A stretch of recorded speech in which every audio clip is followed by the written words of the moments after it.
it was in my third area, and it was probably the time that I felt the Spirit the strongest. And my companion and I were planning our day, and it was right before lunch, and so we were like, let's just go walk the trailer park right next to our house. So we were walking the trailer park, and it was about 15 minutes before we planned for lunch. So we just thought, hey, there's no one out here, let's just go home. Let's just grab some lunch. And I had the feeling of turn left. And I thought, that was weird. We've already been down this road. I'm going to go home and I'm going to go have lunch. I'm really hungry. And I had the feeling again, no, you need to turn left. And I thought, we've been down this road. There's no one there. There's no one to talk to. It's just a waste of time. I said, Elder, let's just go home. And I remember again, it was Elder Mortimer, turn left. You need to turn left now. So I look at my companion, I was like, hey, let's just go down this road one more time and let's just see what's down there. And he's like, okay. So we turn left, and all of a sudden there's a man in his front yard doing yard work. And I was like, okay, well, we haven't talked to him, let's go up and talk to him. So we went up and we started talking with him. And you give your normal introduction. Hey, my name is Elder Mortimer. I'm a missionary for the Church of Jesus Christ of Latter-day Saints. And I don't really remember what else I said, but I remember I handed him a Book of Mormon, and I promised him in the name of Christ that if you read this, you will feel peace. And I know that. And he was like, yeah, like, that's cool, thanks, And I said, I see you're doing yard work. Do you need help at all? Can we serve you? Do you need anything? And he said, well, I'm going to court in a couple of hours for a child custody case. But if you come back tomorrow at 11 o'clock, you can help me out. So I said, okay, we will be here at 11 o'clock. He said, okay. And I remember having the thought, this is going to go nowhere. This is just, this isn't going to be anything. And so we went home, completed our day. Next morning, 11 o'clock rolls around. We're in blue jeans and t-shirts. I'm in combat boots, and we go to his house. And we knock on his door. And he looks at it and goes, you're here. I said, well, yeah, we said we'd be here at 11 o'clock. And he said, okay, well, I need to finish up the yard work, and then I'm rebuilding my trailer. I said, okay. And I said, how long do you need us? And he goes, do you have a couple hours? I said, yeah, we got about 2 hours that we can work with you. So he said, sweet. So we did his yard work, and we started reframing his whole trailer. And we reframed it. We did the plumbing. We did the electrical work with him.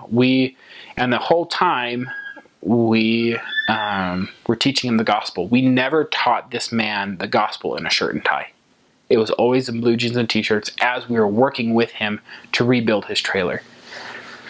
And about a week, and then we invited him to church, and he came that Sunday, and we were in shock that he came because he didn't have a car, and we had a member come and pick him up that lived right by him. And so we saw him at church. I'm like, hey, how you doing? He goes, man, you guys are the nicest people. I get a ride. You build my trailer with me. Like, is there anything else you got? And he said, oh, just wait. And so we had a member sit with him, and after church we went and talked with him, and he said, man, you guys are just so welcoming and so loving and so warm. Like, I want more of this. And we're like, we can do that. So that Sunday or that week, we extended the baptismal commitment to him, and then we started teaching him more and more and more, and all this time still in blue jeans and t-shirts and rebuilding his trailer. I mean, we puttied the walls, we painted, we did trim, we did put floorboards down, and it wasn't until the day of his baptism, we were at his house, and it was the only time we were with him in shirts and ties, was the day of his baptism. And we were at his house because some of his family members came from California.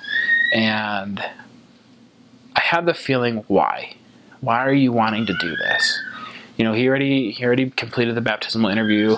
But personally, maybe it's just a selfish reason. But I wanted to know, why are you wanting to do this? What does this mean to you? Because I just don't want to baptize someone that's going to go inactive right away. Why are you doing this? And he shared with us a story that I didn't know. And when I turned left and I saw him, he saw us at the exact same time. And he wanted to go into his trailer because he says, I don't talk to Jehovah's Witnesses. And he said, but I literally could not move my feet. And I heard a voice that said, these boys have what you need. And I never thought those moments would happen to someone like me. But I remember hearing that And I knew that the gospel was real, realer than I ever felt before. And I think that was one of the most spiritual moments I've ever had, because I always wanted something like that. Something so soul punching that you just knew it. And when he shared that with us, and as we talked to him and we taught him the gospel, he just knew it. And he said, "In your promise that you told me when you gave me the Book of Mormon, it came true," because he was going through a custody battle with his ex-wife over his kids. And he said he was so mad and so frustrated that he couldn't do anything. And he remembered what I told him, that this book would bring you peace. And so he tried it. And he said, "I opened the book, and as I started reading, I instantly felt peace. And I knew that this was real, and I knew that I wanted more. And I became so peaceful that I was able to go to sleep, which I hadn't done in days."